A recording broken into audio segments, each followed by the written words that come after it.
Selamat pagi saudara dan sahabat dimanapun Anda berada. Senang berjumpa di dalam One Verse a Day. Kita mau merenungkan firman Tuhan, tapi sebelumnya marilah kita berdoa. Ya Allah, kami sungguh bersyukur untuk hari baru yang Tuhan beri, untuk kekuatan, iman, pengharapan di dalam Tuhan. Kami mau belajar dan merenungkan firman-Mu hari ini. Biarlah Engkau hadir, melawat dan menerangi kami semua.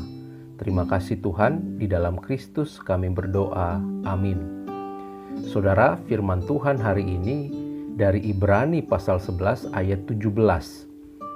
Karena iman, maka Abraham, tatkala ia dicobai, mempersembahkan Ishak. Ia yang telah menerima janji itu, rela mempersembahkan anaknya yang tunggal. Saudara, ayat bacaan kita hari ini merupakan bagian pasal yang menjelaskan tentang pertandingan iman.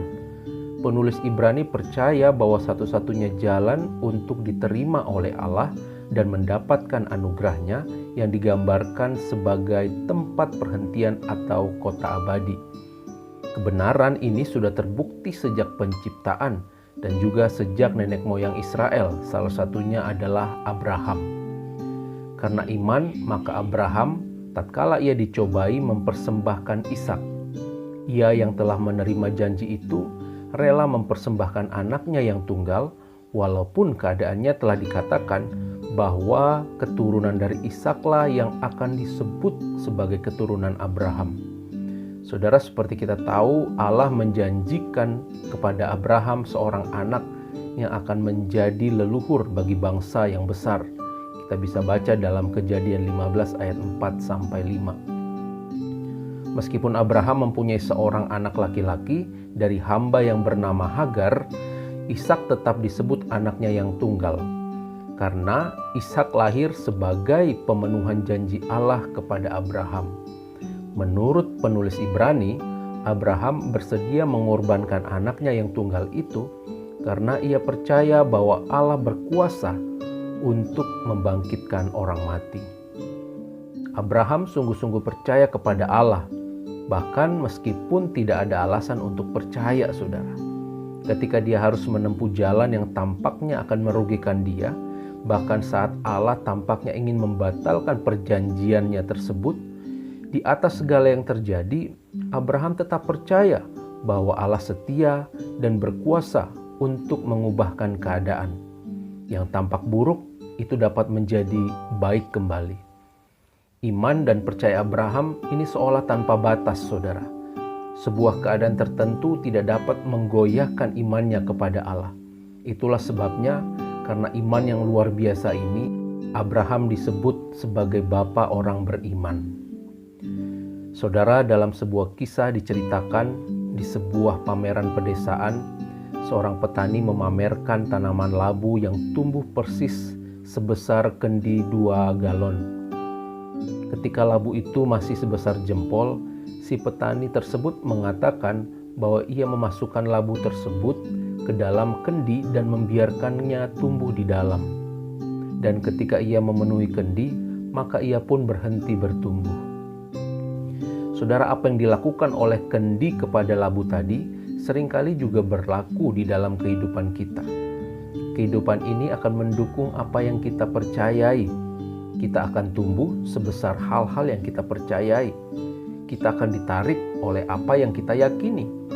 Sebesar apapun kita menaruh keyakinan, maka segitu jugalah kita akan dibawa bertumbuh, sekaligus menurut ukuran itu jugalah kita akan berhenti bertumbuh. Kepercayaan dan keyakinan memang bisa kreatif, tetapi di sisi lain ia juga bisa membatasi kita. Ia membuat kita seperti diri kita sekarang ini dan membatasi kita sebatas ukurannya sendiri. Saudara, melalui perenungan pagi hari ini, kita diingatkan untuk melatih diri kita agar dapat memiliki iman tanpa batas. Ketika kita beriman kepada Tuhan, maka kita diajak untuk percaya sepenuhnya kepada Allah. Dengan iman kita melihat hal-hal yang belum pernah kita lihat. Oleh iman pula lah kita datang kepada Allah yang menganugerahkan keselamatan, pengharapan yang dimiliki oleh semua orang percaya. Saudara, teruslah bangun iman percaya kita. Miliki iman tanpa batas. Jangan biarkan keadaan tertentu, apakah itu kesulitan ataupun keadaan-keadaan yang ringan, yang baik, penuh berkat, itu membuat kita semakin kerdil imannya, apalagi sampai akhirnya mati. Tetapi mari jadikan setiap keadaan untuk menumbuhkan iman kita kepada Kristus. Dialah pengharapan sejati kita, dialah keselamatan kita. Kiranya Roh Kudus menolong dan menerangi kita semua di dalam pertandingan iman kita. Amin. Mari kita berdoa. Ya Allah, kami sungguh bersyukur untuk firman Tuhan yang boleh kami dengar dan kami renungkan. Kami diingatkan hari ini agar kami belajar dari Abraham memiliki iman tanpa batas. Beriman tidak dikendalikan oleh keadaan. Apapun yang terjadi, kami tetap mengarahkan hati, pikiran, percaya kami kepada Kristus yang senantiasa menganugerahkan yang terbaik, bahkan kehidupan kekal. Terima kasih Bapa, pegang tangan kami di dalam setiap perjuangan iman kami. Dalam Kristus kami berdoa. Amin. Tuhan memberkati kita semua, saudara.